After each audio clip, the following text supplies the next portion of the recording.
In a quiet, suburban neighborhood where most residents knew each other by name, nobody expected the morning's peace to be shattered by the sound of aggressive knocking. But that's exactly what happened at the modest two-story home belonging to Catherine Hackman. What the officers didn't know when they approached her door was that they weren't dealing with just anyone. They were about to face the daughter of Hollywood legend Gene Hackman, and she had inherited more than just his piercing eyes and commanding presence. Comment where you're watching from today, and let's dive into this unbelievable confrontation. The morning had begun like any other in the peaceful community of Oak Ridge. Spring flowers dotted the well-maintained lawns, and the scent of freshly cut grass hung in the air. Catherine Hackman, a 43-year-old constitutional law professor, was working from home that day, reviewing student papers at her kitchen table. Coffee steam curled upward from her favorite mug, a gift from her father with the phrase, "Question everything," printed on the side. The irony of that message would become apparent within minutes. Catherine wasn't someone who stood out in a crowd by choice. She had deliberately built a life away from her father's spotlight, focusing instead on educating future generations about their constitutional rights. Her modest home contained only a few subtle nods to her Hollywood heritage.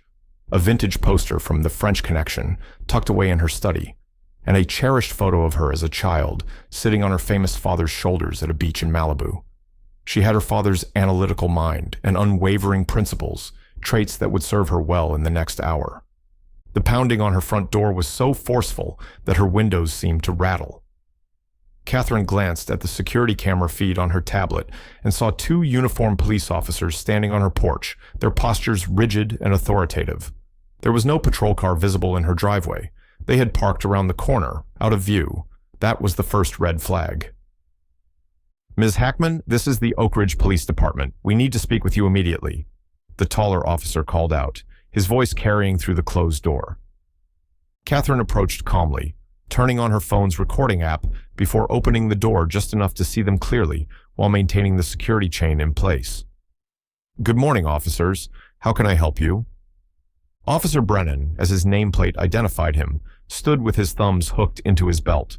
His partner, Officer Rivera, remained half a step behind, her expression equally stern. "Ma'am, we're investigating reports of suspicious activity in this neighborhood. We need to come in and take a look around your property." Catherine's expression remained neutral, but her mind was already analyzing their request with the precision of someone who had spent 2 decades teaching constitutional law. "Do you have a warrant for this search, officers?" she asked, her voice calm and measured. The officers exchanged a quick glance. "Ma'am, we're responding to multiple complaints about possible illegal activity. Your cooperation would make this much easier for everyone involved," Officer Brennan stated, subtly shifting his weight forward as if preparing to push the door wider. "I understand you're doing your job, officers, but I'm a constitutional law professor, and I know my rights quite well. Without a warrant, you don't have legal authority to enter or search my home. I'd be happy to speak with you out here on the porch, however," Catherine replied, her tone professional but firm. Officer Rivera's expression hardened. "Ma'am, when citizens refuse to cooperate, it suggests they might have something to hide. Is there something in there you don't want us to see?" The implication hung in the air, but Catherine didn't take the bait. Years of courtroom experience and growing up with a father who had portrayed both sides of the law had taught her how to maintain composure under pressure. "Officers, my refusal isn't about hiding anything. It's about upholding the Fourth Amendment rights that protect all citizens, including myself. Would you show me the specific complaint that led you to my door today?" The neighborhood had begun to stir with interest. Across the street, Mr. Peterson, a retired judge, had stepped onto his porch, watching the interaction with obvious concern. 2 doors down, Catherine's neighbor Sarah had come outside with her phone visibly recording the encounter. The community was tight-knit, and unusual police activity immediately drew attention. "Look, we can do this the easy way or the hard way," Officer Brennan said, his voice lowering to a near growl. "We have reason to believe there may be evidence related to an ongoing investigation on these premises." Catherine raised an eyebrow, her father's characteristic expression of skepticism manifesting on her face. "What investigation specifically? And what evidence are you looking for? These details would normally be included in a warrant." The tension was building. Officer Brennan's hand moved to rest on his holster, not drawing his weapon, but making its presence known in what appeared to be an intimidation tactic. "Ma'am, continuing to obstruct a police investigation could result in charges against you." Catherine's neighbor Sarah had edged closer, her phone still recording. "Everything okay over here, Kate?" she called out, making her presence known to the officers. The dynamic shifted slightly. Officer Rivera turned to address the neighbor. "Ma'am, please return to your home. This is police business." "Actually," Catherine said, her voice carrying clearly in the morning air, "having witnesses to this interaction is perfectly legal. Now, officers, I'll ask one more time. Can you produce a warrant authorizing this search?" By now, several more neighbors had emerged from their homes, creating an impromptu audience to the standoff. Officer Brennan's jaw tightened visibly.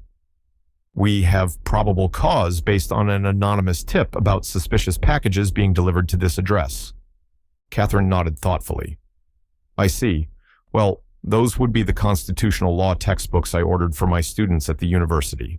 As you know, officers, an anonymous tip alone doesn't constitute probable cause for a warrantless search under the Supreme Court's ruling in Florida versus JL. Without additional corroborating evidence, you still need a warrant." The mention of the specific legal precedent caused Officer Rivera to shoot a warning glance at her partner. Catherine noticed the subtle exchange and continued, "I respect the difficult job you both have, but I also respect the Constitution. If you'd like to come back with a properly executed warrant, I'll fully comply with the legal search. Until then, I must decline your request to enter my home." The confrontation had reached a critical point. Catherine stood in her doorway, composed and unwavering. The officers faced her, clearly calculating their next move as the number of watchful neighbors continued to grow. The morning sun illuminated the scene, casting long shadows across Catherine Hackman's front porch, shadows that would soon be eclipsed by the much larger implications of what was about to unfold. As the standoff continued on Catherine Hackman's porch, a black, unmarked SUV with tinted windows pulled up to the curb. The tension in the air thickened as a man in a crisp suit emerged from the vehicle. Detective Sergeant James Harmon, head of the Oak Ridge Police Department's Special Investigations Unit. His presence transformed what had begun as a routine intimidation tactic into something that felt increasingly orchestrated. "Professors and their constitutional rights," Detective Harmon remarked with a dismissive chuckle as he approached the porch, "always making our jobs harder than they need to be."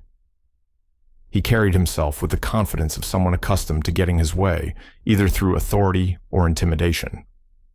"Ms. Hackman, I'm Detective Sergeant Harmon. These officers are acting under my direction as part of an ongoing investigation. We have reason to believe your property contains evidence pertinent to a case involving illegal academic materials." Catherine's expression remained composed, but her mind was racing. Illegal academic materials? The accusation was both vague and bizarrely specific, almost tailored to target her profession. "Detective, that's an interesting claim. Would you care to elaborate on what illegal academic materials means exactly? And again, I'll need to see a warrant before anyone enters my home." Harmon's smile never reached his eyes. "We've received intelligence that certain texts banned by the State Education Board are being distributed through university channels. As a professor with access to these networks, you've been flagged in our system." He gestured toward her door. "We can clear this up quickly if you'll cooperate." The gathering crowd of neighbors had grown to nearly a dozen people. Mr. Peterson, the retired judge, had moved closer, his presence a silent support to Catherine. He knew, as she did, that what the officers were describing wasn't just procedurally questionable, it was fundamentally inconsistent with how investigations actually worked. "Detective Harmon," Catherine said, her voice clear enough to be heard by everyone present, "there is no law against possessing books banned from public school curricula. Academic freedom is protected at the university level. Furthermore, the flagging system you're describing would constitute an unconstitutional surveillance mechanism under multiple Supreme Court precedents." Catherine's phone continued recording as she added, "I find it concerning that 3 officers are at my door based on what amounts to an allegation that I own books. This suggests either a serious misunderstanding of the law or something more troubling at work." The detective's facade of friendliness hardened. "Ms. Hackman, We can get a warrant, but that process will be disruptive. We'll need to secure the premises, which means you'll be removed from your home for several hours while we wait. No one wants that inconvenience." The threat was thinly veiled. "Cooperate now, or we'll make this difficult for you." Catherine felt a surge of clarity. This wasn't about books or academic materials. Something else was happening. Her father had always told her to trust her instincts when something felt wrong, advice gained from decades portraying characters on both sides of justice. Right now, everything about this situation felt deliberately constructed. "Detective, before this goes any further, I'd like to understand why my home specifically has been targeted. There are dozens of professors in this community. What prompted this visit to my address in particular?" Catherine asked, strategically shifting the conversation. Officer Rivera glanced nervously at Detective Harmon, who smoothly replied, "Anonymous tips are confidential, Ms. Hackman, but I assure you, we're not singling you out." Sarah, Catherine's neighbor, who had been recording the entire encounter, stepped forward. "That's not what Officer Brennan said earlier. I have him on video stating they received specific information about Catherine's address." The detective shot a sharp look at Officer Brennan, whose expression confirmed Sarah's account. The carefully constructed narrative was beginning to unravel. Catherine noticed Mr. Peterson quietly making a phone call, speaking in hushed tones, while keeping his eyes on the unfolding scene. "It seems there are inconsistencies in your statements, officers," Catherine noted calmly. "First, it was suspicious packages, then illegal academic materials, and now anonymous tips. These shifting explanations, combined with the absence of a warrant, suggest this visit isn't based on legitimate probable cause." Detective Harmon's patience was visibly wearing thin. "Ms. Hackman, you should know that obstructing a police investigation has consequences. Your father's name won't protect you if we decide to pursue charges." The mention of her father was deliberate, a card played to let Catherine know they were fully aware of her family connection. But instead of intimidating her, it confirmed her suspicions that this wasn't a random visit. She was being targeted specifically, and now she needed to understand why. "You've just made a very interesting statement, Detective," Catherine replied, her voice steady despite the implicit threat. "The fact that you're bringing my father into this conversation suggests this visit has little to do with any investigation and more to do with who I am. That raises serious questions about potential harassment and abuse of power." The atmosphere shifted perceptibly. What had begun as two officers attempting to pressure their way into a home had evolved into something that felt increasingly like a standoff with deeper implications. More neighbors had gathered, many with phones recording. Local community chat groups were buzzing with updates about the situation unfolding on Maple Street. Mr. Peterson approached, having finished his phone call. "Catherine, I've just spoken with Judge Martinez. She's concerned about what's happening here and has asked me to inform these officers that any evidence obtained through coercion or without proper legal authority will be inadmissible." The mention of Judge Martinez, who presided over the district court and was known for her strict adherence to constitutional protections, caused Detective Harmon's confident demeanor to falter momentarily. He hadn't anticipated this level of community response or the direct line to judicial oversight. "We're not coercing anyone," Harmon insisted, though his tone had lost some of its earlier authority. "We're conducting a legitimate investigation based on credible information." "Then producing a warrant should be no problem," Catherine replied. "I'll wait." Officer Rivera shifted uncomfortably, exchanging glances with Officer Brennan. Something about the situation wasn't sitting right with them either. The script they had been following was falling apart under scrutiny. Detective Harmon checked his watch with exaggerated impatience. "Ms. Hackman, you're making a simple matter unnecessarily complicated. We can resolve this quickly if you'll just allow us to take a look inside." "The Fourth Amendment exists precisely to prevent officers from entering homes on a whim, Detective," Catherine responded. "It's not a technicality to be brushed aside when inconvenient. It's a fundamental right." She paused, then added, "Would you mind stating your badge number for my recording? And the specific department you represent?" The question hung in the air, unanswered, as Detective Harmon's expression darkened. The confrontation had reached a tipping point, with Catherine Hackman standing firmly in her doorway, not just protecting her home, but embodying the very principles she had dedicated her career to teaching. The stage was set for what would happen next, a moment that would resonate far beyond this quiet suburban street in Oak Ridge. As Catherine stood her ground, the suburban street had transformed into an impromptu public forum. Neighbors were no longer silent observers. They had become active participants, their phones recording every word and gesture. Mr. Peterson had stepped closer to Catherine's porch, his presence a silent reminder of judicial scrutiny. The police officers found themselves in an increasingly precarious position, outnumbered by witnesses and outmaneuvered by Catherine's legal expertise. Detective Harmon deliberately ignored Catherine's request for his badge number, instead turning to address the gathering crowd. "Folks, I need to ask you all to disperse. This is an official police matter, and civilian interference could constitute obstruction of justice." Sarah, Catherine's neighbor, called back immediately. "We're not interfering. We're observing from public property. That's our right." Several others murmured in agreement, standing their ground. Catherine seized the moment to press her advantage. "Detective, you still haven't provided your badge number or explained why you're targeting my home specifically. Given the inconsistencies in your statements thus far, I have concerns about whether this is a legitimate police action." Her voice remained calm, but carried clearly to everyone present, including those still recording.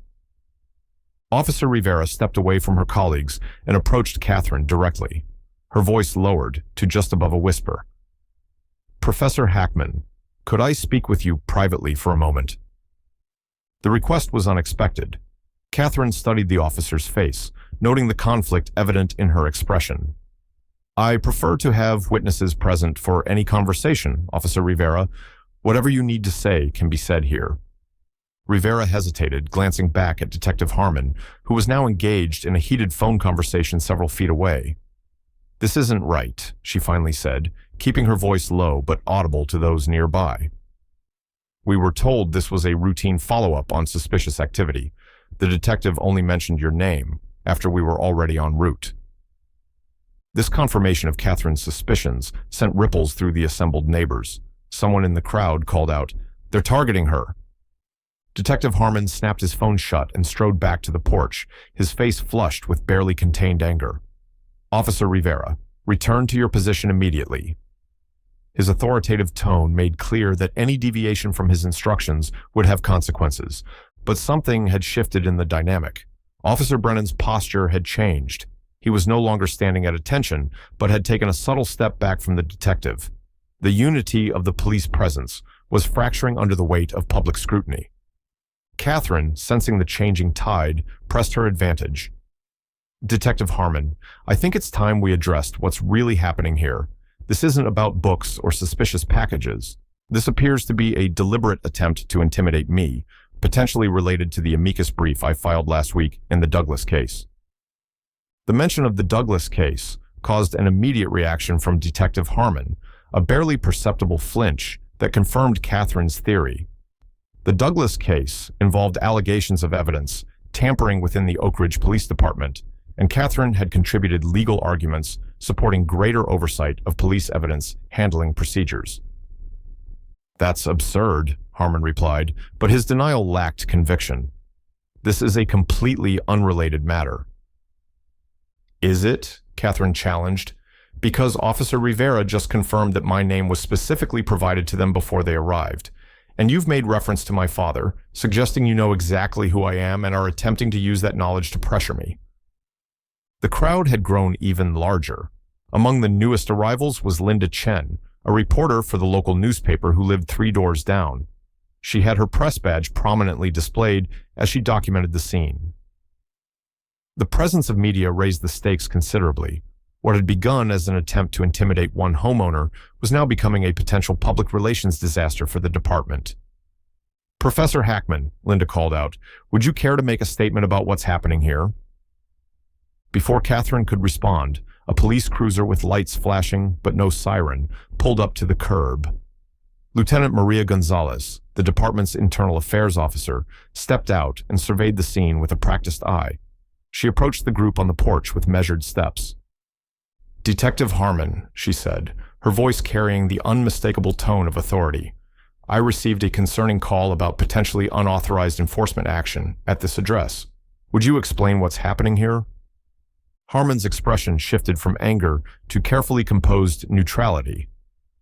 "Lieutenant, we're conducting a follow-up investigation based on credible information about—" "Without a warrant," Lieutenant Gonzalez interrupted, her gaze intense, "and without clearing this operation through proper channels. I checked the logs before coming over. There's no record of an approved investigation at this address." The revelation landed like a thunderclap among the gathered neighbors. Officer Brennan took another step back from Detective Harmon, physically distancing himself from whatever was unfolding.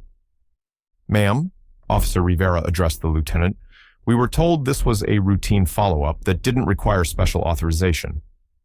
Lieutenant Gonzalez nodded, her expression grim. "I'd like to speak with each of you individually about those instructions." She turned to Catherine. "Professor Hackman, I apologize for this disturbance. These officers will be leaving your property immediately while we sort this out." Detective Harmon's face had lost all color. "Lieutenant, with all due respect, you're interfering with an active investigation." "An investigation that wasn't properly logged, lacks a warrant, and appears to target a citizen who recently filed legal arguments against our department?" Lieutenant Gonzalez raised an eyebrow. "Detective, you and I both know that looks less like an investigation and more like retaliation." The word retaliation rippled through the crowd, followed by murmurs of outrage. The narrative had completely shifted. What had begun as police pressuring a homeowner had become a story about potential abuse of power and targeted harassment. Catherine watched the scene unfold with the measured calm of someone who understood the gravity of what was happening. This wasn't just about protecting her home anymore. It was about exposing a systemic issue that affected the entire community. "Lieutenant Gonzalez," Catherine said, "I'd like to formally request an investigation into why my home was targeted today. And I'd like to file a complaint regarding Detective Harmon's attempt to use my family connections as a pressure tactic." Detective Harmon bristled. "You have no evidence of targeted harassment." "Actually," Mr. Peterson interjected, holding up his phone, "we have approximately 15 witnesses and at least 10 recordings of this entire encounter, including your mention of Professor Hackman's father and your shifting explanations for why you're here." Lieutenant Gonzalez turned to Detective Harmon. "Detective, you and Officers Brennan and Rivera will report to my office immediately. Your service weapons and badges will be secured while this incident is reviewed." Her tone left no room for argument. As the officers began to withdraw, Catherine called out, "Detective Harmon, you never did state your badge number for the record." The detective froze, then turned back with tightly controlled fury. "Badge number 4479. Catherine nodded, adding the information to her recording. "Thank you, Detective. I'll be certain to include that in my formal complaint." The neighborhood watched as Detective Harmon stalked back to his unmarked vehicle, followed by Officers Brennan and Rivera, who moved with the reluctance of people who had suddenly found themselves on the wrong side of a situation they hadn't fully understood. Lieutenant Gonzalez remained behind, speaking quietly with Catherine and several of the neighbors who had witnessed the confrontation from the beginning. The suburban street, which had begun the day in peaceful anonymity, had become the stage for a dramatic showdown that would have repercussions far beyond its quiet sidewalks and manicured lawns. And at the center of it all stood Catherine Hackman, not just Gene Hackman's daughter anymore, but a formidable defender of constitutional rights in her own right. The aftermath of the confrontation spread through Oak Ridge like wildfire. By evening, video clips of Catherine Hackman standing firm against unauthorized police intrusion had been shared thousands of times across social media platforms. Local news stations had picked up the story, with headlines emphasizing both the constitutional rights aspect and the celebrity connection. Gene Hackman's daughter stands up to unlawful police search, and law professor defends Fourth Amendment on her own doorstep. Catherine's phone hadn't stopped ringing since the officers departed. Colleagues from the university law school called to offer support. Former students, many now practicing attorneys themselves, volunteered to assist with any legal action she might pursue. Even her father had called from his home in New Mexico, his familiar gruff voice softened with pride and concern. "You did good, Katie," he'd told her. "Standing up when it matters, that's what counts in this life." 3 days after the incident, Catherine sat in her office at the university, reviewing the footage that had been compiled from neighbors' phones. Each recording showed slightly different angles of the confrontation, but all captured the essential truth. a deliberate attempt to intimidate her into surrendering her constitutional rights. As she studied Detective Harmon's face in one particularly clear clip, she noticed something she'd missed during the heat of the moment. A flicker of recognition when she'd mentioned the Douglas case, followed by a flash of what could only be described as panic. The Douglas case had seemed straightforward when Catherine first agreed to contribute an amicus brief. Local business owner James Douglas had been charged with drug trafficking based on evidence that his attorney claimed had been mishandled. Catherine's brief addressed the broader implications for evidence chain of custody procedures, but she had focused solely on the legal arguments without digging into the specific details of the case itself. Now, she wondered if there was more to the story than legal technicalities. Detective Harmon's reaction suggested personal investment beyond professional concern. Catherine pulled up the case files she'd been provided and began a more thorough review, paying particular attention to the names involved in the evidence collection and processing. There it was. Harmon had been the lead detective on the Douglas arrest. And according to the defense motion, the evidence in question had disappeared from the property room for 16 hours before reappearing with traces of cocaine that hadn't been noted in the initial inventory. Catherine was so absorbed in her discovery that she almost missed the knock at her office door. She looked up to find Officer Rivera standing in the doorway, out of uniform and clearly nervous. "Professor Hackman," Rivera said, her voice barely above a whisper despite the empty hallway behind her. "I need to talk to you. It's about what happened at your house. And why." Catherine gestured to the chair across from her desk. "Please, come in." She closed the door after Rivera entered, noting the officer's tense posture and frequent glances toward the windows. "You seem concerned about being seen here?" Rivera nodded. "With good reason. What I'm about to tell you could end my career if it gets back to certain people in the department." She took a deep breath before continuing. "Harmon didn't target you randomly. It wasn't just about the amicus brief, though that was the trigger. This goes deeper, and it involves more officers than just him." The revelation hung in the air between them. Catherine remained silent, allowing Rivera the space to continue at her own pace. "There's a group within the department. They call themselves the Guardians. They believe they're protecting the city by operating outside the constraints of what they call technicalities. Harmon is just the most visible member." Rivera's hands trembled slightly as she spoke. "When your brief threatened to expose issues with evidence handling, it threatened their entire operation." Catherine processed this information carefully. "And you're part of this group?" "No," Rivera said firmly. "I'm new to the force. Brennan and I were assigned to accompany Harmon that day.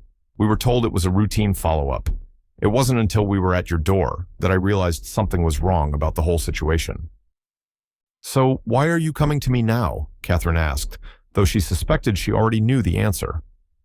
"Because what happened at your house isn't isolated. The Guardians have been conducting similar intimidation visits for years, targeting anyone who challenges them or the department. Most people don't have your knowledge or resources, so they give in." Rivera pulled a small flash drive from her pocket and placed it on the desk. "This contains documentation, dates, addresses, names of officers involved. It's happening systematically, Professor Hackman, and nobody's stopping it." Catherine looked at the flash drive, understanding immediately the risk Rivera was taking. "Have you taken this to Internal Affairs, to Lieutenant Gonzalez?"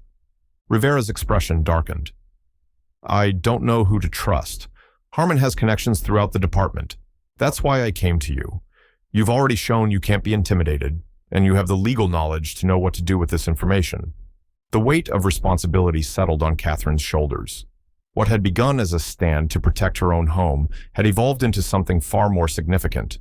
She was being handed evidence of potential widespread civil rights violations, a systemic abuse of power that affected the entire community. "Officer Rivera," Catherine said carefully, "do you understand the implications of what you're doing?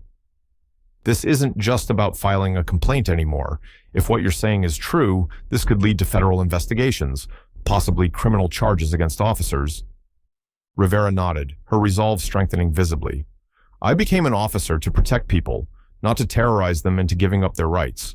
Whatever happens to me, this has to stop." She picked up her phone and dialed a number she rarely used. "Dad," she said when Gene Hackman answered, "I think I'm going to need your help after all. This goes deeper than we thought." As she spoke, Catherine glanced out her window, suddenly aware that her ordinary life as a law professor had vanished the moment she had stood her ground on her front porch. Now, she was about to challenge a system that had operated in the shadows for years, and the people within it who would do anything to keep their secrets hidden. Catherine knew that evidence of police misconduct required careful handling. After securing Rivera's flash drive in her office safe, she made 3 encrypted backup copies, one stored in her cloud account, another with her most trusted colleague at the university, and the third sent to her father with instructions to pass it to his longtime attorney if anything happened to her. The precautions might have seemed excessive a week earlier, but the gravity of Rivera's revelations warranted nothing less. The following morning, Catherine met with Dean Harrison Walsh in his wood-paneled office overlooking the university quadrangle. The dean, a former civil rights attorney who had argued before the Supreme Court twice in his career, listened intently as Catherine explained the situation without revealing the existence of the flash drive. So, you believe this harassment was part of a coordinated effort by officers operating outside departmental oversight? Walsh clarified, steepling his fingers beneath his chin. Catherine nodded. I have reason to believe the incident at my home wasn't isolated. If I pursue this, there could be significant blowback, not just against me personally, but potentially against the university. Walsh's eyebrows rose slightly. Are you asking for my permission, Catherine? Because that's not how academic freedom works. Not permission, Catherine clarified. Support. I may need to take a leave of absence to focus on this full time, and I'm concerned about potential intimidation of my students or colleagues. The dean leaned back in his chair, considering her words. Your father once played a character who said, Popeye's watching you. Perhaps it's time these officers learned that someone is watching them as well. He smiled thinly. Take whatever time you need. The university will support your research into police accountability practices and will ensure your classes are covered. As for intimidation, let them try. This institution has faced down governors and senators who attempted to silence our faculty. A few rogue police officers don't concern me. Catherine left the dean's office with one crucial piece of institutional backing secured. Her next stop was more delicate. Lieutenant Maria Gonzalez had demonstrated integrity during the confrontation at Catherine's home, but Rivera's warnings about not knowing who to trust within the department lingered. If the guardians were as embedded as Rivera suggested, approaching the wrong person could be disastrous. Professor Hackman, Gonzalez said, sliding into the seat across from Catherine. I wasn't expecting to hear from you so soon. The internal investigation is still ongoing. Catherine studied Gonzalez's face carefully. Lieutenant, before we continue, I need to ask you something directly. The investigation into Detective Harmon, is it genuine or is it for show? The lieutenant's expression hardened. That's a serious question, Professor. These are serious circumstances, Catherine replied evenly. I have information suggesting that what happened at my home is part of a pattern of misconduct involving multiple officers, possibly organized under the name the Guardians. Does that term mean anything to you? Gonzalez's reaction was subtle, but unmistakable, a momentary widening of the eyes, followed by a quick glance around the coffee shop. She leaned forward, lowering her voice. Where did you hear that name? I need to know if I can trust you before I answer that question, Catherine said. Someone has taken an enormous risk to bring this information forward. Gonzalez was silent for several seconds, clearly calculating her response. Finally, she withdrew her phone, turned it off completely, and placed it on the table. 3 months ago, I began noticing irregularities in case reports, patterns of evidence collection that didn't follow protocol, missing body camera footage during crucial interactions, and a statistically improbable rate of consent searches in certain neighborhoods. When I raised concerns, I was shut out of meetings, removed from oversight committees, and found myself assigned to desk duty reviewing cold cases. She paused, then continued with quiet intensity. 2 weeks ago, I found a note in my locker with a single word, Guardian. The next day, my daughter called to tell me someone had followed her home from school. Nothing was said, nothing was done, just a clear message that they could get close to her if they wanted to. Catherine felt a chill at the implication. So, you're saying... I'm saying, Gonzalez interrupted, that there is rot in my department, and it runs deeper than Harmon. I've been building my own file, but carefully. If what happened at your house connects to what I've been seeing, we need to handle this very carefully. Lives could be at stake, including your own." The conversation shifted to strategy. For nearly 2 hours, they discussed approaches, risks, and necessary precautions. Gonzalez couldn't access the flash drive directly without compromising both Rivera's safety and the integrity of the evidence, but she could help identify which outside agencies needed to be involved.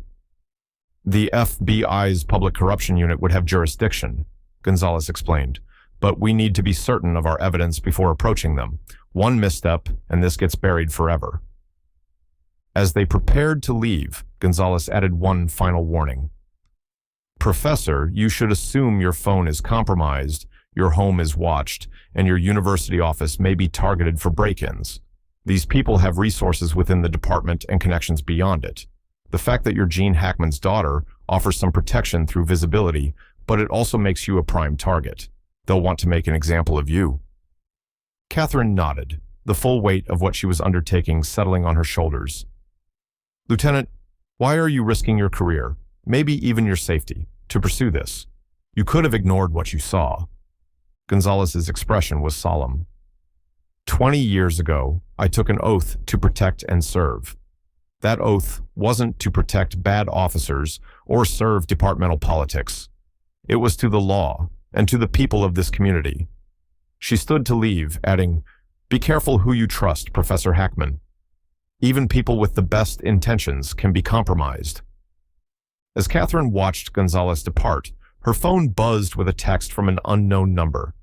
"Watching your meeting. Not alone in this fight.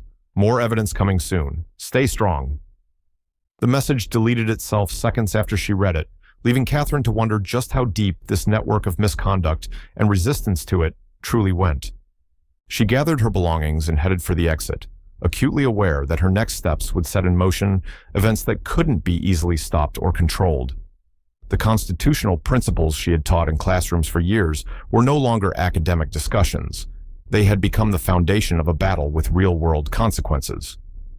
As she pushed through the door into the bright afternoon sunlight, Catherine knew one thing with absolute certainty. There would be no going back to the peaceful anonymity of her life before that knock on her door. That evening, Catherine's living room transformed into an impromptu command center. Papers covered every surface, laptop screens glowed in the dimmed light, and a digital evidence board displayed connections between names, dates, and incidents extracted from Rivera's flash drive. The data painted a disturbing picture of systematic rights violations stretching back nearly 5 years, all executed with precision by the group calling themselves the Guardians. Judge Martinez, who had been quietly supportive during the initial confrontation at Catherine's home, now sat across from her reviewing case files. The judge had recused herself from any potential future proceedings to maintain objectivity, but her expertise in identifying procedural violations was invaluable.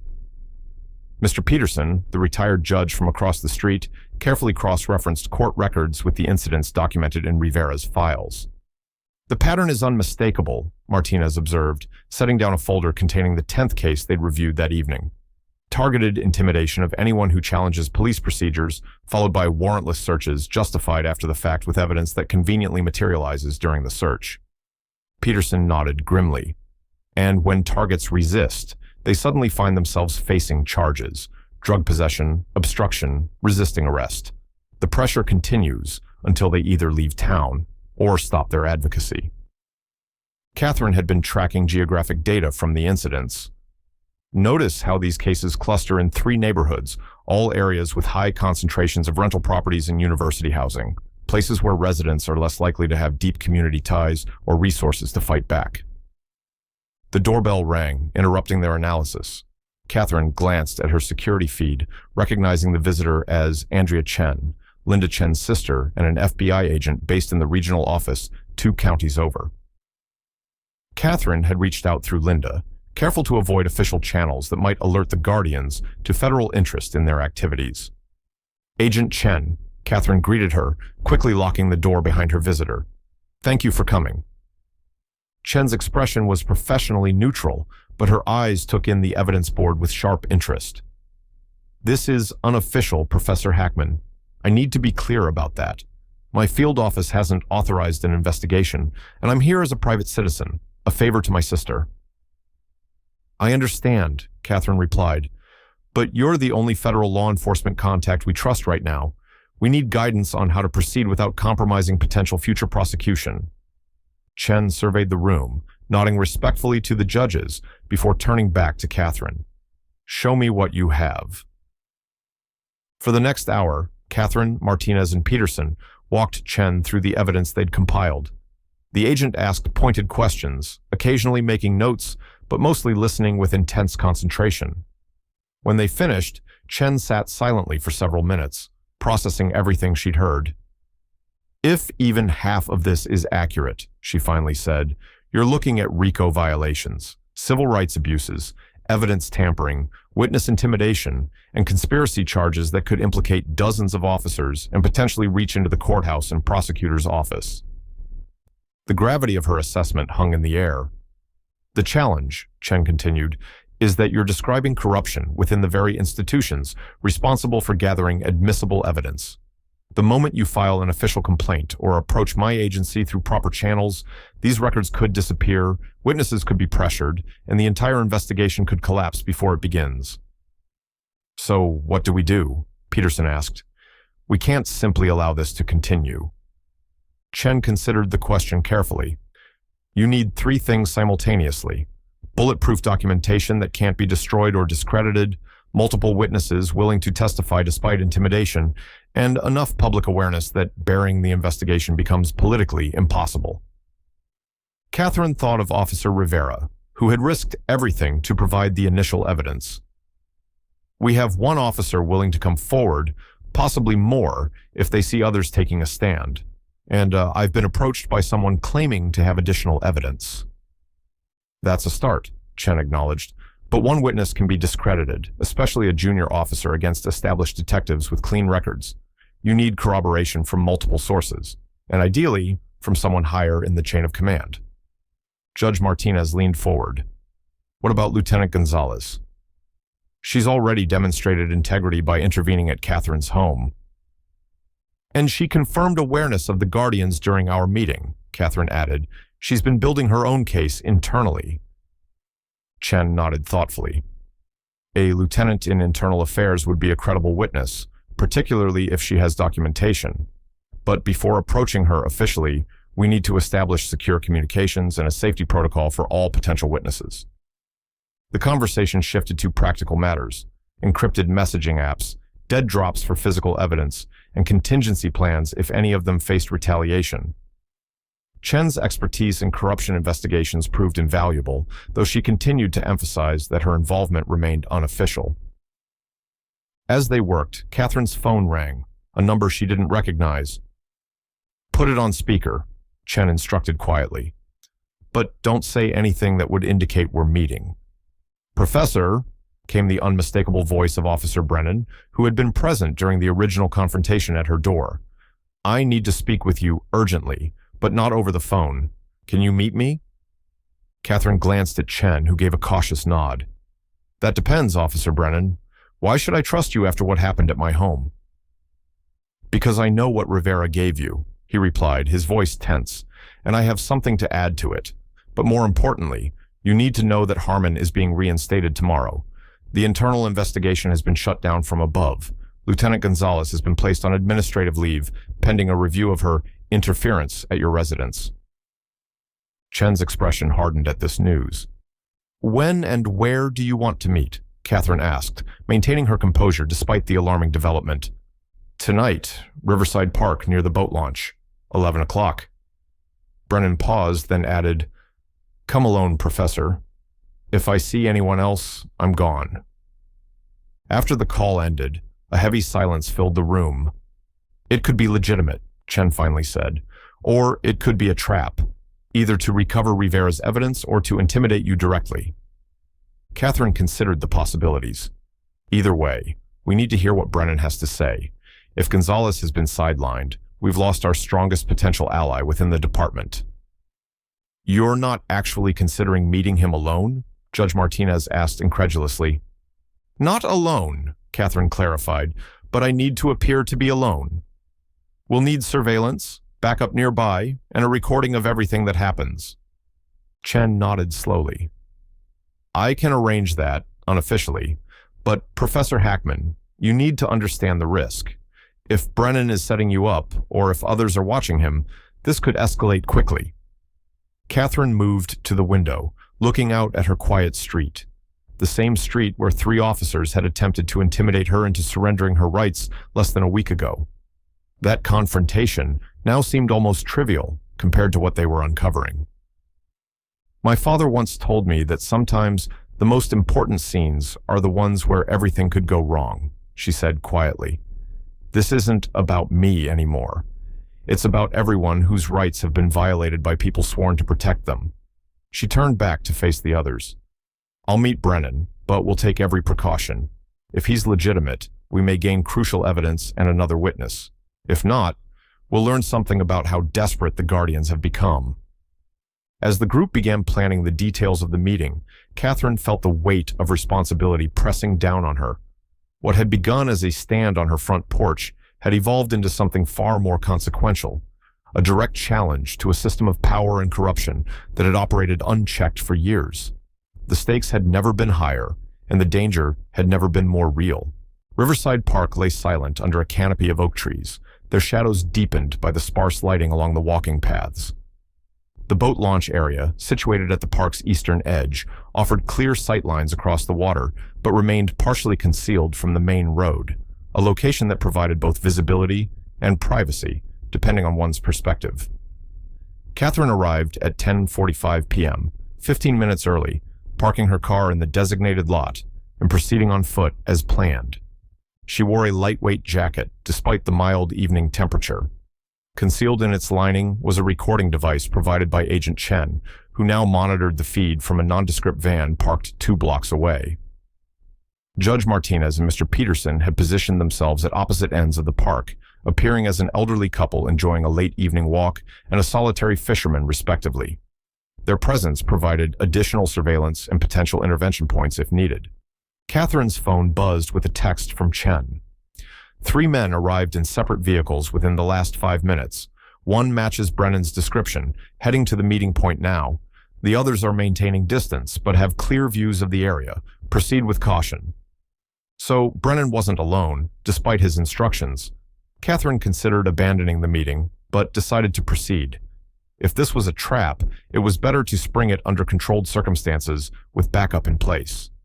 If Brennan genuinely had information, this might be their only chance to obtain it.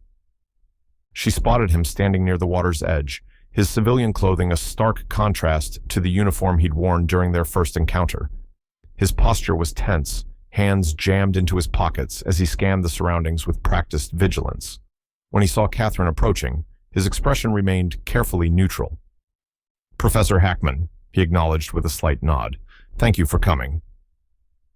"You said it was urgent," Catherine replied, stopping a measured distance away. "And that Gonzalez has been sidelined." Brennan's jaw tightened. "They're calling it routine administrative review, but there's nothing routine about it. She was building a case against Harmon and the others. Yesterday, her office was searched while she was at lunch. Today, she's on leave." "The others being the Guardians?" Catherine asked directly, watching his reaction closely. Brennan glanced around before answering. "Yes, they started as an informal group, officers who believed the system tied their hands too much. It evolved into something else over time. What began as procedural shortcuts to get the job done became systematic violations of rights, falsification of evidence, intimidation of anyone who questioned them." "Including the attempted search of my home," Catherine prompted. "That was different," Brennan said, his voice lowering. "That was targeted specifically because of your involvement in the Douglas case. Your brief threatened to expose irregularities in evidence handling that could have unraveled dozens of convictions, cases the Guardians considered their greatest successes." "Why are you telling me this?" Catherine asked. "You were there that day, supporting Harmony." Brennan's expression darkened. "I joined the force to make a difference. Somewhere along the way, I started making excuses, telling myself that cutting corners was necessary for justice.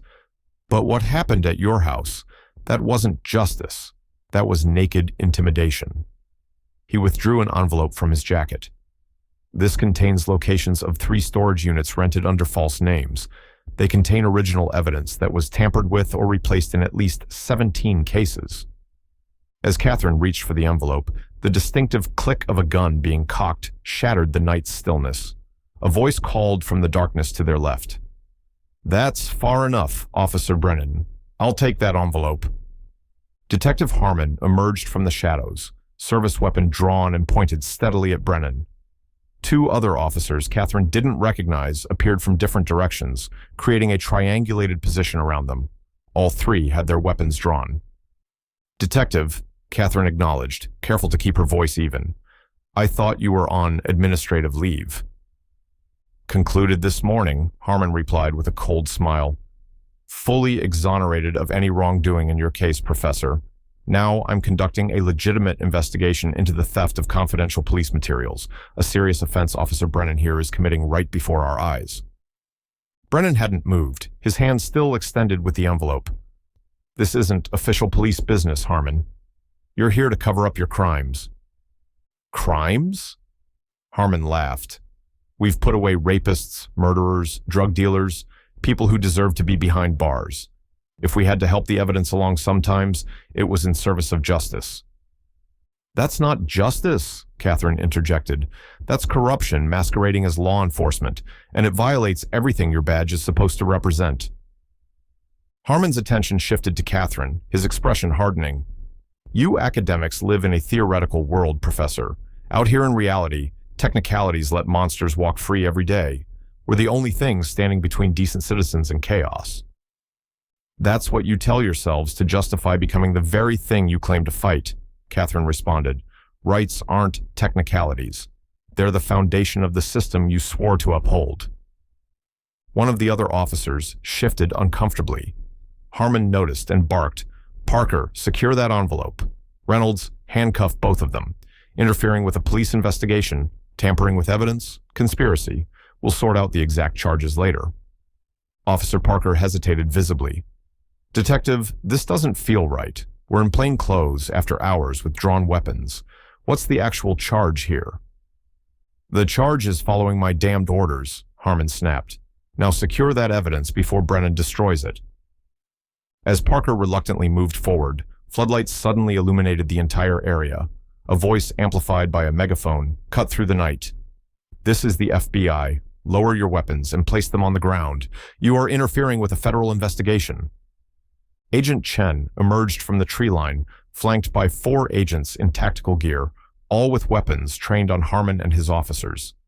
Simultaneously, Judge Martinez and Mr. Peterson revealed themselves, both holding phones visibly recording the scene. "This operation is being documented by multiple witnesses," Chen announced. "Lower your weapons now." For a tense moment, Harmon seemed to consider his options, his gun still trained on Brennan. The charge in the air was palpable. A wrong move from anyone could lead to tragedy. "Detective Harmon," Catherine said quietly, "whatever happens in the next 30 seconds will define the rest of your life. Think carefully about your next action." Harmon's hand trembled slightly as the reality of his situation sank in. Slowly, reluctantly, he lowered his weapon and placed it on the ground. His officers followed suit, relief evident in their postures. As FBI agents moved in to secure the scene, Brennan handed the envelope directly to Agent Chen. "There's more," he said, "much more, and I'm ready to testify to all of it." Within minutes, the park had transformed into an operational zone. Harmon and his officers were separated and placed in different vehicles. Chen approached Catherine, who stood watching the proceedings with a mixture of relief and gravity. "That was perhaps the most controlled sting operation I've never officially authorized," Chen remarked dryly. "With Brennan's testimony and the evidence he's provided, we have grounds for a formal investigation. My field office director is already on his way." Catherine nodded, the adrenaline of the confrontation beginning to subside. "What happens now?" "Now," Chen replied, "we follow the evidence wherever it leads. Based on what we've seen so far, that could reach into every level of local law enforcement and possibly beyond." She studied Catherine thoughtfully. "You realize this isn't over. Taking down the Guardians will be a long, complex process, and they'll fight back every step of the way. Catherine watched as Harmon was placed into a federal vehicle, his expression a mask of cold fury as he stared directly at her through the window. "I know," she said quietly, "but some fights are worth the cost, no matter how long they take." As the park gradually cleared of law enforcement vehicles, Catherine remained for a moment, looking out over the dark water. The confrontation that had begun on her front porch had evolved into something far larger than she could have anticipated. A fundamental challenge to corruption that had festered for years beneath a veneer of law and order. The path forward would be difficult and potentially dangerous, but for the first time since this all began, Catherine felt the momentum shifting toward justice. The federal investigation into the Guardians moved with methodical precision. Within 48 hours of the Riverside confrontation, search warrants were executed at the storage units Brennan had identified, yielding a treasure trove of evidence. Original case files that differed from official records, unlogged evidence that contradicted court testimony, and detailed notebooks documenting the group's activities dating back nearly 6 years. Catherine watched from the periphery as the operation expanded beyond Oak Ridge. FBI agents established a command center at the federal building downtown, interviewing officers, reviewing hundreds of case files, and building a comprehensive picture of how deeply the corruption had penetrated the department.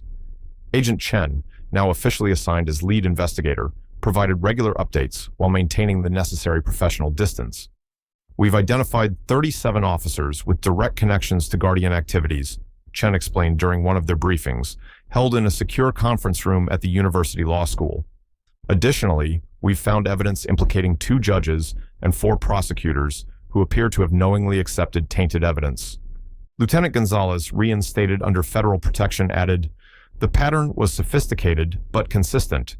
They targeted individuals they believed wouldn't have the resources or knowledge to effectively fight back, predominantly in lower-income neighborhoods and communities with larger immigrant populations."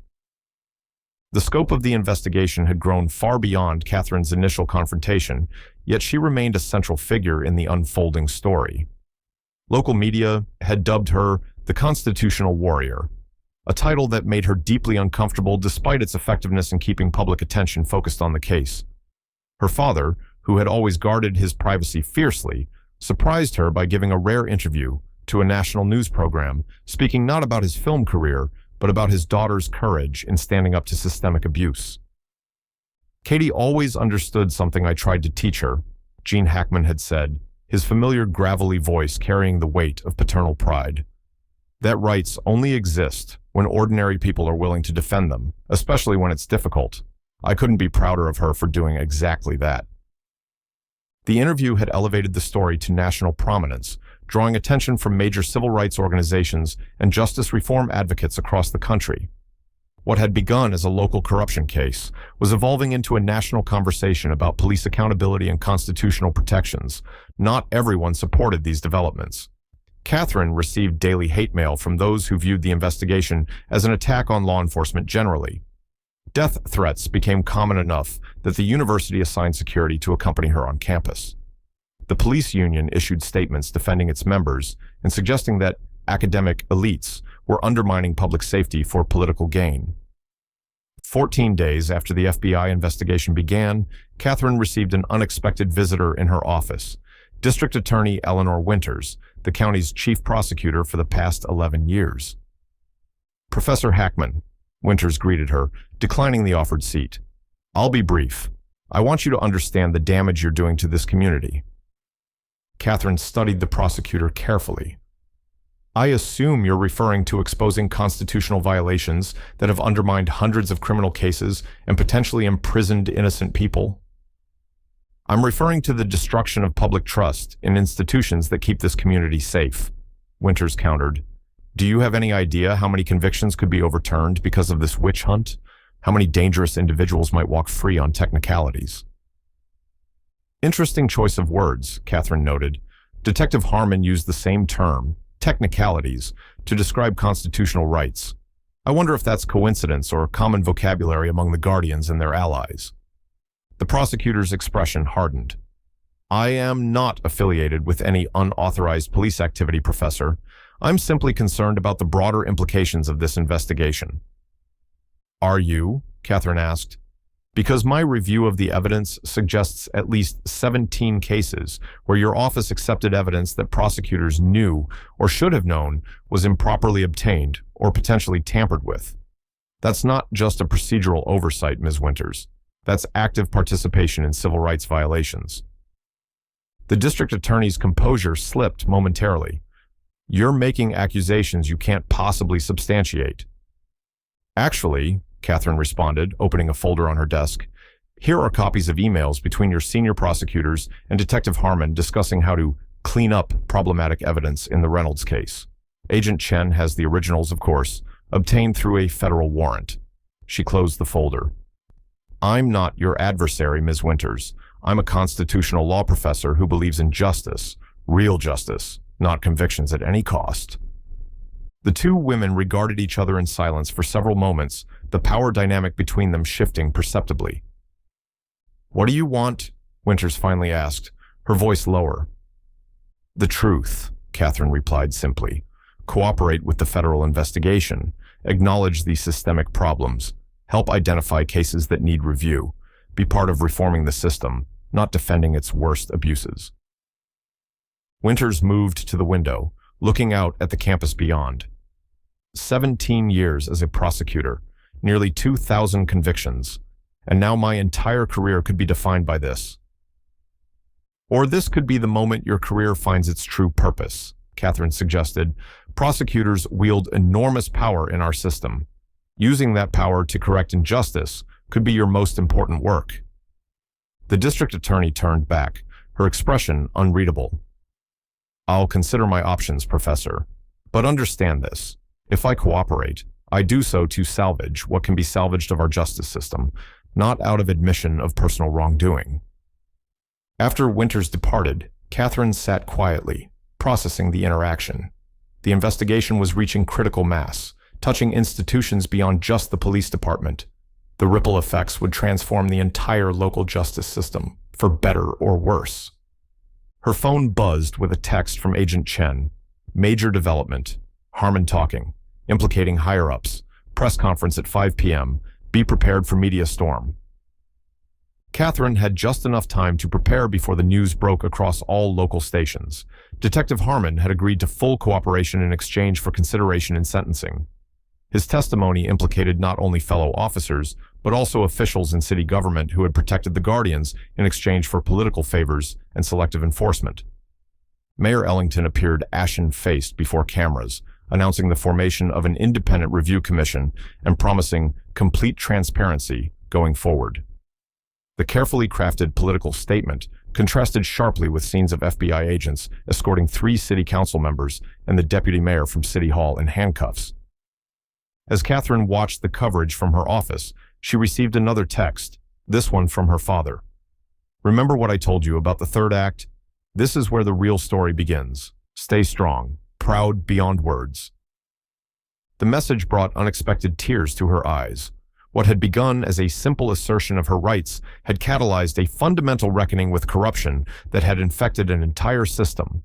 The work ahead would be difficult and complex, reviewing hundreds of tainted cases, rebuilding institutions from the ground up, establishing new accountability measures to prevent future abuses. But for the first time since that knock on her door, Catherine felt certain that meaningful change was possible. The Constitution she had taught for years was proving to be not just an academic document, but a living framework for justice, when citizens had the courage to demand its protections and institutions had the integrity to uphold them. As federal indictments mounted against current and former Oak Ridge officials, Catherine found herself at the center of a growing movement for judicial and police reform. What local media had initially dubbed the Hackman effect had expanded beyond county lines, inspiring citizens in neighboring jurisdictions to challenge questionable police practices and demand greater transparency. Law enforcement agencies across the state suddenly faced unprecedented scrutiny as civilians began recording interactions, requesting body camera footage, and asserting their constitutional rights during encounters with officers.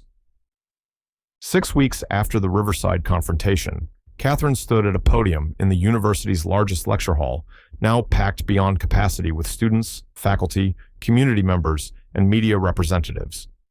The event, initially planned as an academic symposium on constitutional rights, had evolved into something far more significant: the official launch of the Oak Ridge Justice Project, a non-profit organization dedicated to reviewing potentially tainted cases and providing legal assistance to those whose rights had been violated. "The Constitution isn't self-enforcing," Catherine began, her voice steady as cameras captured her address. "Its protections exist only when we collectively insist upon them. What happened in Oak Ridge wasn't just about corrupt officers or compromised officials. It was about a community that gradually surrendered its rights out of fear, convenience, or the mistaken belief that constitutional protections are somehow obstacles to effective law enforcement." The audience listened with rapt attention as Catherine outlined the organization's three-pronged approach: case review panels staffed by volunteer attorneys and law students, educational programs teaching citizens about their constitutional rights, and a police accountability initiative developing best practices for departments seeking reform. "We're not anti-police," she emphasized, addressing criticism that had dominated conservative media coverage. "We're pro-justice. The most devastating aspect of this scandal isn't just that innocent people may have been wrongfully convicted. It's that guilty parties might go free because evidence was mishandled or constitutional procedures ignored. When officers cut corners, they undermine the very justice they claim to serve." In the audience, Catherine spotted Officer Rivera, now reinstated under a new interim chief, nodding in agreement. Beside her sat Officer Brennan, who had resigned from the force to work full-time with the federal investigation. Lieutenant Gonzalez, recently promoted to interim chief, represented the department's commitment to rebuilding from within. After the presentation, as attendees mingled during the reception, District Attorney Winters approached Catherine. Their relationship remained professionally cautious, but the prosecutor had ultimately chosen cooperation with federal investigators, saving her career while helping identify dozens of compromised cases. "Impressive turnout," Winters observed, gesturing to the crowd. "You've become quite the catalyst for change, Professor Hackman." Catherine smiled slightly. "Sometimes it just takes one person refusing to be intimidated. The real work is being done by people like Chief Gonzalez, who's reforming the department from within, and your office's Conviction Integrity Unit. How is that progressing, by the way?" "Painfully," Winters admitted. "We've identified 143 cases that require thorough review due to guardian involvement. 22 convictions have already been vacated due to tainted evidence. It's humbling to acknowledge that our zealousness to secure convictions may have compromised justice." Their conversation was interrupted by the arrival of Judge Martinez, who had become a key ally in the reform efforts. "Catherine, there's someone who wants to meet you. He's traveled quite a distance." Catherine excused herself and followed Martinez to a quieter corner of the reception hall, where an elderly man in his 70s waited. His weathered face bore the lines of someone who had endured significant hardship, yet his eyes remained alert and dignified. "Professor Hackman," Martinez said, "this is Joseph Ramirez. He spent 11 years in prison based on evidence we now know was planted by Detective Harmon. His conviction was officially vacated this morning." Catherine extended her hand, deeply moved by the man's presence. "Mr. Ramirez, I'm honored to meet you." Ramirez clasped her hand in both of his. "When I was arrested, the officers told me no one would believe me over them. For 11 years, that was true." His voice trembled slightly. "Yesterday, a federal agent came to my cell and said, 'We believe you now.' Today, I'm a free man. They tell me it started because you refused to let police into your home without a warrant." The simplicity of his statement struck Catherine profoundly.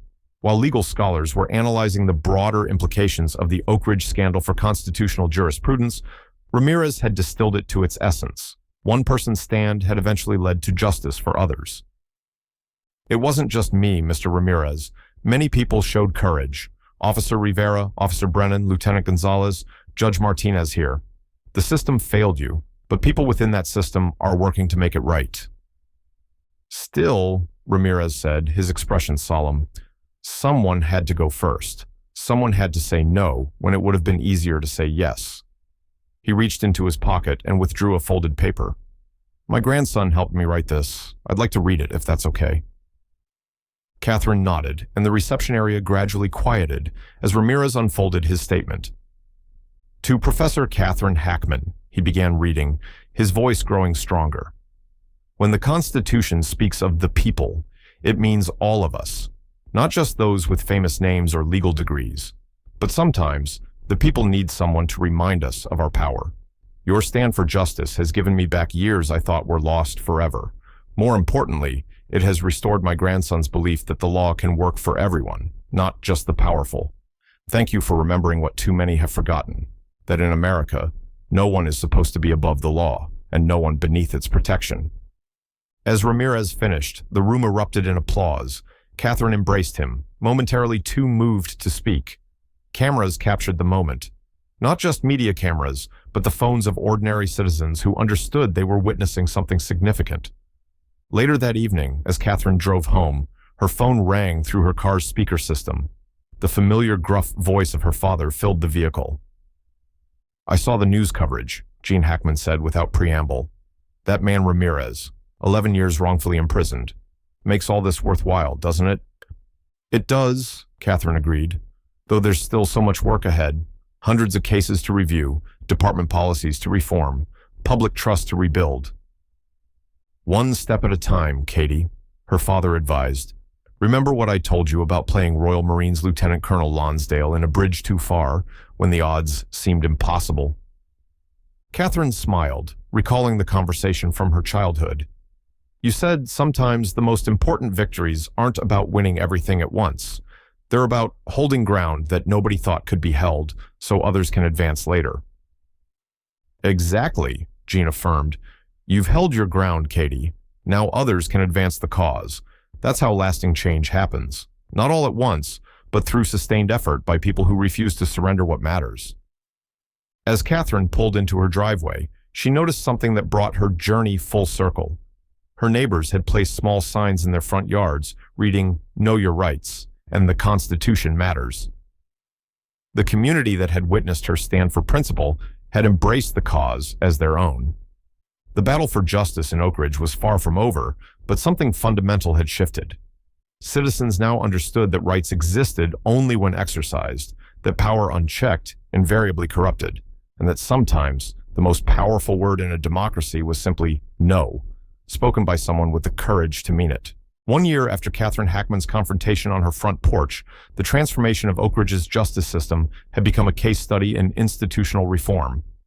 The final report from the federal investigation had identified 72 officers involved in Guardian activities, resulting in 43 criminal indictments and 29 resignations. 3 judges had been removed from the bench, 6 prosecutors disbarred, and the previous police chief faced multiple federal charges for orchestrating the department's culture of corruption. More significant than the individual accountability, however, was the structural change that had occurred. Oak Ridge now operated under a consent decree with the Department of Justice, implementing comprehensive reforms in training, oversight, and transparency. Body cameras were mandatory for all officers, with footage automatically uploaded to servers outside department control. A civilian review board with subpoena power evaluated complaints of misconduct, and a public database tracked every search warrant executed in the county. Catherine sat in the back row of the courtroom, watching as Judge William Hargrove addressed the final defendant in the Guardian conspiracy cases, former Detective James Harmon. The detective's defiant posture from a year earlier had given way to the slumped shoulders of a man confronting the consequences of his actions. His cooperation with investigators had reduced his potential sentence, but still, the weight of justice was about to fall. "Mr. Harmon," Judge Hargrove began, "you stand convicted of multiple counts of civil rights violations, evidence tampering, witness intimidation, and conspiracy against rights. These are not merely procedural violations. Each represents a profound betrayal of the oath you took and the badge you carried." The judge paused, surveying the packed courtroom before continuing. "The damage you and your co-conspirators inflicted extends far beyond the individuals whose rights you violated. You undermined public trust in institutions essential to our democracy. You tainted hundreds of legitimate convictions with your misconduct. You corrupted fellow officers who might otherwise have served honorably." Harmon stared straight ahead, his expression unreadable. "Before I pronounce sentence," the judge continued, "is there anything you wish to say to this court?" The former detective rose slowly. For several moments, he remained silent, as if weighing what, if anything, could possibly mitigate his actions. Finally, he spoke. Your Honor, I could offer justifications about fighting crime by any means necessary. I could claim I was protecting a community that didn't understand what was required to keep them safe. But those arguments ring hollow now. He paused, then added with unexpected sincerity, I lost sight of why I became an officer. Somewhere along the way, winning became more important than justice. I can't undo that damage, but I acknowledge it without reservation. Judge Hargrove nodded, then delivered a 15-year federal sentence, substantial, but reflecting Harmon's eventual cooperation. As marshals led the former detective away, his gaze briefly met Catherine's across the courtroom. There was no anger in his expression now, just resigned acknowledgement of a battle decisively lost. Outside the courthouse, reporters swarmed Catherine for comment. She had become, somewhat reluctantly, the public face of the reform movement that had spread beyond Oak Ridge to communities across the state. Professor Hackman, now that the criminal cases are concluded, what's next for the Oak Ridge Justice Project? A reporter called out. Catherine considered the question thoughtfully. The criminal prosecutions were never our primary goal. They were necessary for accountability, but our focus has always been on systemic reform and restoration. The Oak Ridge Justice Project has now reviewed over 300 convictions, potentially tainted by guardian misconduct. We've secured the release of 42 wrongfully convicted individuals and identified another 57 cases requiring further investigation. Another reporter pushed forward. Critics suggest your organization has made police officers afraid to do their jobs effectively. How do you respond? That critique fundamentally misunderstands constitutional principles, Catherine replied. Officers who respect rights and follow proper procedures have nothing to fear from oversight. In fact, Oak Ridge's crime clearance rates have improved by 17% under Chief Gonzalez's leadership, while civilian complaints have decreased by over 60%. Proper policing isn't just more just, it's more effective. As the press conference concluded, Catherine noticed Joseph Ramirez standing nearby with a young man she recognized as his grandson. After the reporters dispersed, she approached them. Mr. Ramirez, it's good to see you again. How are you adjusting to life after exoneration? Ramirez smiled, a full, genuine smile that transformed his weathered face. Each day is a gift, Professor. My grandson here just received his acceptance to the university's pre-law program. He says he wants to become a prosecutor who never forgets what happened to his grandfather. The young man extended his hand. Miguel Ramirez, Professor Hackman, your constitutional law class is actually on my required course list. I hope you'll be teaching it next fall. I wouldn't miss it, Catherine assured him, deeply moved by this tangible example of how tragedy could transform into purpose across generations. Later that evening, Catherine hosted a small gathering at her home, the same home where everything had begun with that fateful knock on her door. Lieutenant Gonzalez, now permanently appointed as Chief of Police, raised a glass in toast. To standing your ground, she said simply. Judge Martinez added, and to the ripple effects of one person's courage.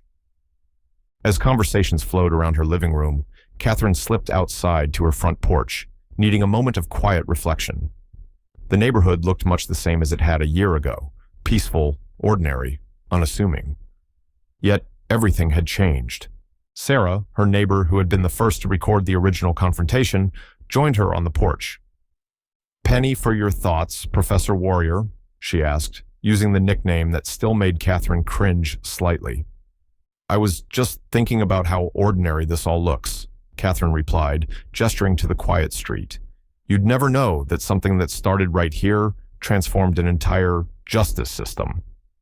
Sarah nodded thoughtfully. That's how change usually happens, isn't it? Not with grand gestures, but with someone simply refusing to bend when it matters. Catherine's phone buzzed with a familiar tone, her father calling from New Mexico. She answered, putting him on speaker. How'd it go today, Katie? Gene Hackman asked, his unmistakable voice bringing smiles to both women's faces. The last case closed with Harmon's sentencing, Catherine replied. 15 years. He actually showed remorse, which I wouldn't have expected a year ago. People can surprise you, her father observed. Listen, I just got a call from that documentary crew. They're still pushing for an interview with both of us together. What do you think? Catherine hesitated. She had declined multiple offers to capitalize on her newfound prominence. Book deals, speaking tours, political overtures. But documenting the story for educational purposes had merit. Maybe it's time, she conceded, not for publicity, but as a record of what happened here. A reminder that the Constitution isn't just words on parchment. It's a living document that requires people willing to defend it. That's my girl, Jean replied with audible pride, always seeing the bigger picture. As the call ended, Catherine gazed out at her neighborhood one last time before rejoining her guests. The street lamps cast pools of light on sidewalks, where neighbors now walked with a new awareness of their rights and responsibilities as citizens. Children played in yards adorned with small "Know Your Rights" signs that had become badges of community identity. In windows, constitutional amendment posters had replaced generic decorations, visible symbols of principles once taken for granted, now consciously embraced. What had begun as one woman refusing a warrantless search had catalyzed a fundamental re-examination of justice in Oak Ridge. The ripples continued to spread outward, to other communities, to legal education, to police training programs, and most importantly, to ordinary citizens who now understood that their rights existed only when they exercised them. Catherine Hackman had never sought to become a symbol or to carry her father's legacy of cultural impact. Yet in her own way, through commitment to constitutional principles rather than dramatic performances, she had created a legacy equally profound, not on screen, but in the rebuilt foundations of justice in her community. As she returned to her guests, Chief Gonzalez was explaining the department's new training program to Miguel Ramirez, the prosecutor-to-be listening with intense interest. Judge Martinez was debating legal theory with Officer Rivera, who had recently been promoted to sergeant in the reformed department. And Officer Brennan, now working as the Civilian Oversight Board's chief investigator, was deep in conversation with Mr. Peterson about the newest Supreme Court decision on Fourth Amendment protections. The scene embodied everything Catherine had fought for. Not retribution, but restoration. Not division between police and community, but collaboration toward justice. Not theoretical rights, but practical protections lived out in daily interactions between citizens and those entrusted with authority. The battle that had begun on her front porch had transformed not just a justice system, but the very conception of citizenship in Oak Ridge. And in that transformation lay the most powerful lesson of all, that in a democracy, the most essential guardians of rights are not those who wear badges, but ordinary citizens with the knowledge and courage to stand their ground when it matters most.